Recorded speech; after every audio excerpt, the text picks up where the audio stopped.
Here's the thing about CBAM. It doesn't end here. This is just the beginning. In 2026, the EU is reviewing expansion. Other countries are copying the EU, and your sector might be next on the list. I am Pauline Anaman. In this video, we are looking around the corner. What's coming next for CBAM, and how to get ready before it arrives. CBAM has a built-in expansion clause. By the end of this year, the EU must review scope and decide what else to include. So what's on the table?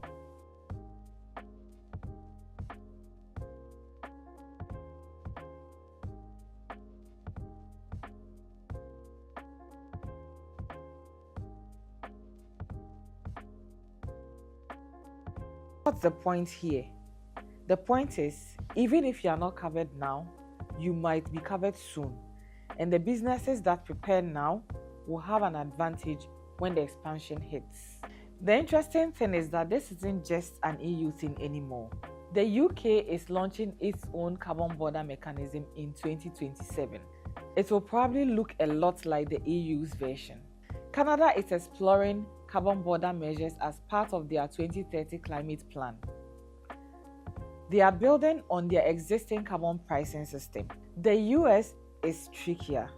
There is no national carbon price yet, but their Inflation Reduction Act is already favoring low carbon domestic production.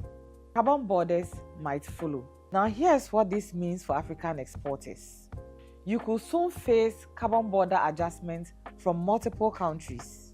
Imagine complying with EU CBAM, UK CBAM, and Canadian rules all at once. That's the risk. But there is also opportunity.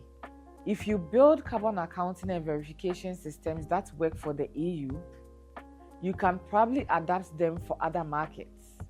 There is one more piece of the puzzle, and that is Article 6 of the Paris Agreement.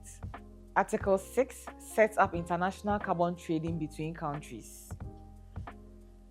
Countries can transfer carbon credits called the ITMOs across borders. Here is the interesting question about that.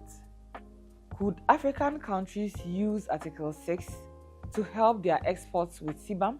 Could verified carbon reductions generate credits that offset CBAM costs? The EU is cautious. They want high integrity credits with no double counting.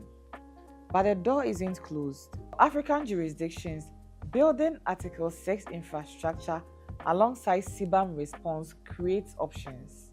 Carbon credits that meet international standards might eventually interact with CBAM, and this will lead to CBAM deductions and offsets. So this is worth watching. Let me give you 5 practical tips to prepare for what is coming. 1. Monitor the 2026 review. If your sector is on the expansion list, you need to know immediately. 2.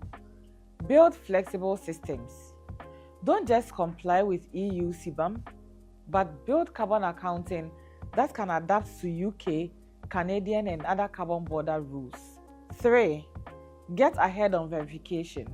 As more jurisdictions adopt carbon borders, demand for accredited verifiers will spike. Lock in relationships now. 4. Engage in conversations. African voices need to be in the rooms where these rules are written. Push for harmonization. Push for recognition of African context. Push for fair treatment. Push for all of these.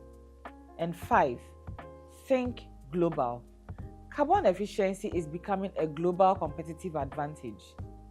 It is not just an EU compliance issue, so position yourself accordingly. My name is Pauline Anaman. The future is carbon conscious, so get ready.